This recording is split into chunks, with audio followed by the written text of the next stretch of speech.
If your role as a leader is just dictating how the work's going to be done, then you are dictating how your team is going to burn out.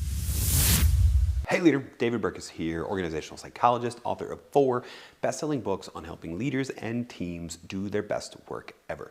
And in this episode, we're going to talk about burnout. We're going to talk about what causes burnout. There's this misconception around burnout that the causes are really singular, that just if you're working too hard, then you are headed for burnout. And there's some element of truth to that. We'll talk about that in our first point.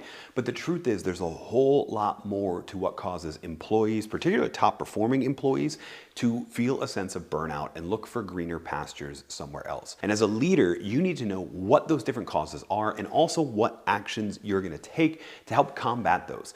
Fortunately for you, we're going to talk about those specific causes right here in this video. Let's go. The first cause for burnout at work, and this may be what you were thinking already, is excessive workload. Now, excessive workload is actually different from just working too hard.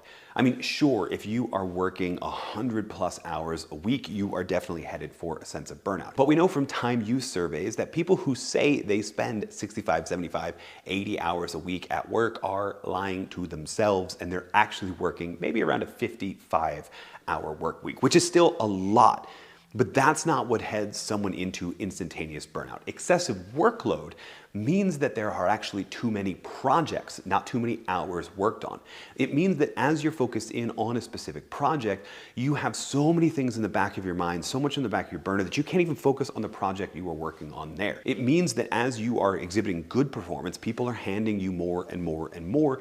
And because you want to be a good performer, a valuable member of the organization, you're saying yes and yes and yes and yes and yes. And as a result, you're spending increasingly small amounts of time on each project and feeling like no matter how hard you work, you can't get ahead. That is what causes burnout more than the hours you're at work. Now, as a leader, you need to pay attention to your people. You need to pay attention to how many tasks that they are juggling. And you need to make sure that if you're going to ask someone on your team to take on a new task, you think about how many projects they're juggling and figure out which task can be offloaded either to another member of the team, to yourself, or to a whole other team. Maybe it can be outsourced to a whole other company. That's even better. But you want to be managing not just for the projects, but for the capacity of your people to make sure that your people aren't headed towards excessive workload. The next thing that causes burnout at work is poor relationships, meaning the culture of your team is potentially poor, is potentially toxic. Too many people fighting for resources, too many people criticizing each other on a personal level, not a respectful form of task-focused conflict, and that the relationships that individuals are getting from the work that they're doing are dragging them down. We know from a myriad of research that paying attention to the team that people are on is more important than paying attention to the individual talent. If you are part of a team of poor relationships, it doesn't matter how many projects, how much praise, or how much compensation you get, you are headed for a place of burnout. And so smart leaders know to focus in on team more than they focus on talent. Building that sense of team culture and repairing any damages, teaching them how to fight right in a way that's trustful and respectful, and dealing with those specifically toxic people and inviting them to infect some other team. If you don't pay attention to the team culture and to the relationships on your team, then pretty much everyone on your team is headed for burnout. The next thing that causes burnout at work is a lack of control over the work. So we talked about this a bit in excessive workload. When people are juggling all sorts of projects, they're headed for burnout, but also when they can't express themselves, when they can't use their knowledge, skills, and abilities to find new and interesting or maybe new and challenging ways to do the work. It doesn't matter how many hours a week you're working, any task where you're told specifically what to do and you have to do it a repetitive amount of times is going to burn you out. And so just reducing the number of hours or reducing the number of projects isn't going to help keep burnout at bay on your team unless you're also giving your team more autonomy over how to do the work they want to do.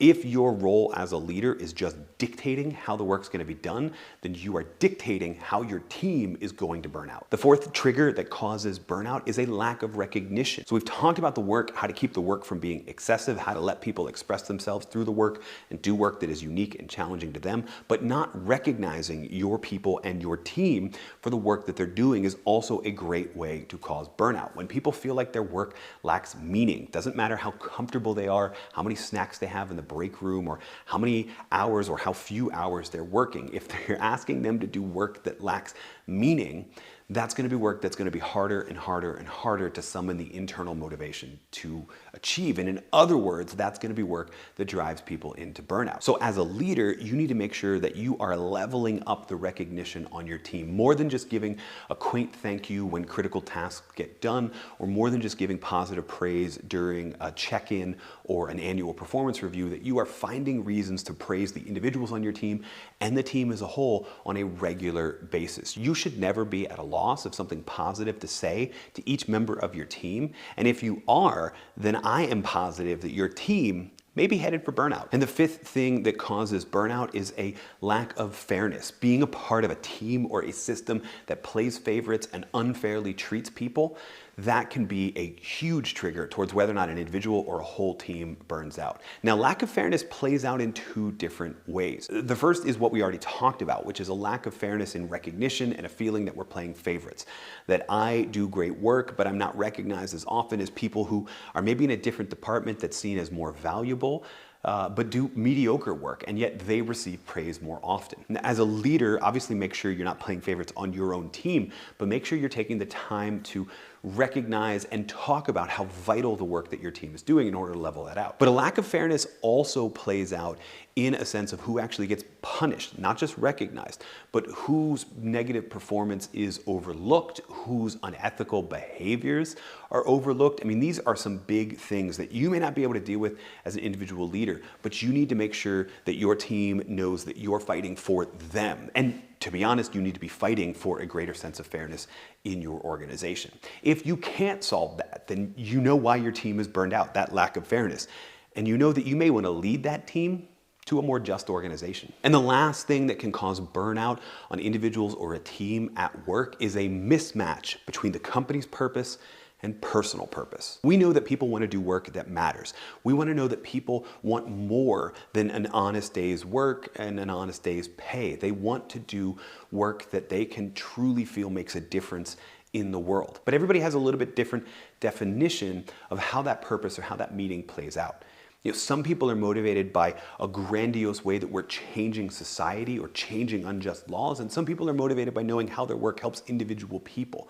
As a leader, it's your job to make sure that people make that connection. Senior leadership in most organizations knows they need to talk about vision and mission and high-level things. But as an individual team leader, it's your job to take that high level down to the individual level and help people process that larger mission and make sure that they see a sense of themselves or how they can contribute to that mission. And that may mean we have to have a difficult conversation about how a different organization might help them derive that meaning, but we don't know that unless we've tried to have these individual conversations. We know this from research in the lab and with organizations that leaders that talk about purpose often have people that are more likely to see that purpose through their own personal lens and decrease that mismatch. But if you're just thinking, look, we've got a mission statement, we've got core values, and my job is just to repeat them, not to translate them, then your team may be headed for meaningless work and meaningless work that triggers burnout. Now you can see how these 6 things point to a much more complicated picture of what causes burnout at work than just working too hard. And you can see how just attempting to decrease the workload or provide a more flexible work-life arrangement has a limited return on effort. That's not to say that these things aren't important. If we're overworking our people, then yeah, we are driving our people towards burnout. But we also need to take care of not just the physical, but the mental and the emotional, spiritual as well. We need to talk about the purpose of our work. We need to make sure that people feel that as we pursue that purpose, it's being done in a just and fair way, and that they're being recognized for making achievements and making progress toward that purpose. And if we shift our thinking to these triggers and start to address these triggers of burnout more than just overwork, then that'll make the difference between whether or not our people feel that, oh, our work just drains us of our energy, or whether or not people actually feel energized by the work that they do, by the leader that they work for, and by the team that they're on. And all of that will make a huge difference in whether or not people feel burned out or whether or not people feel like they're doing their best work ever. And by the way, if you want to know more about how you can help translate the company mission into a personal purpose that is felt and is motivating for each member of your team, then check out this video on how to reinforce purpose on your team.